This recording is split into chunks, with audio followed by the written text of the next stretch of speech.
देखो तापर एक नंबर के करिया आई भी करिया तो एक नंबर आई भी रे से हम देछि x minus 4y plus 1 equal to 0 तो एथेर से देछि x रो वैल्यू केतो ता माने केवल हमें x टा गोटे साइड रे रखी कि y आउ बाकी जा एक्स्ट्रा देछि सेटा गोटे साइड को नै जबा तो देखंतु x इक्वल टू हमर केते हिजो 4y माइनस 1 हिजो ताले इठी देखंतु ऑप्शन रे अछि 4y माइनस 1 तो आंसर टा एटा 4y माइनस 1 हिजो तो से वली ओरे कोन हम b टा भी देछि ऑप्शन हमर देछि 2x माइनस y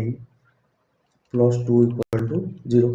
ताले से हमर देछि कार मूल्य बाहर करे y रो मूल्य ताले y टा एपटे नेगेटिव अछि जदि हम इक्वल्स टू रे एपटू नै जिवा ताले y रो मूल्य पॉजिटिव हे जो ता माने हम y रो मूल्य टा देछि ताले हम एटा y टा को एपटू जानि ताले एपटे जा अछि या रयो 2x प्लस 2 रहिला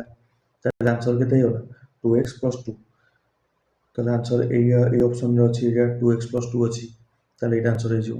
तापर देखो bi कोन अछि bi अछि x minus 2y plus 3 equal to 0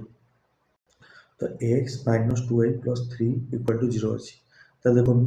से हम बाहर मूल्य पचाछि y रो मूल्य पचाछि जदि का y रो मूल्य पचाछि ताले हम कोन कर परिबा y टा देखो नेगेटिव अछि तो जोटा मूल्य जदि पचाछि सेना नेगेटिव रो अछि ताले हम कोन करिया सेटा को इक्वल्स टू रो समान रो एपट को नै जिबा ताले 2y equals to x plus 3 तो एटा नेगेटिव टा एपट को पॉजिटिव हे होला एठी जा अछि से जा रहला ताले देखो एठी 2 टा मल्टीप्लाई हे अछि बा गुणी हे अछि ताले एटा एपट को कोन हिजो हरि हे जो तो 1/2 होल इनटू x प्लस 3 बुझबे ताले y रो मूल्य केते होला 1/2 होल इनटू x प्लस 3 तो ये ऑप्शन रे अछि 2 हरिया जा 1/2 गुणिया से हला तो एटा ऑप्शन रे हमर ऑप्शन रे मिली जबो ये आंसर ताले एटा जो हमर ठीक आंसर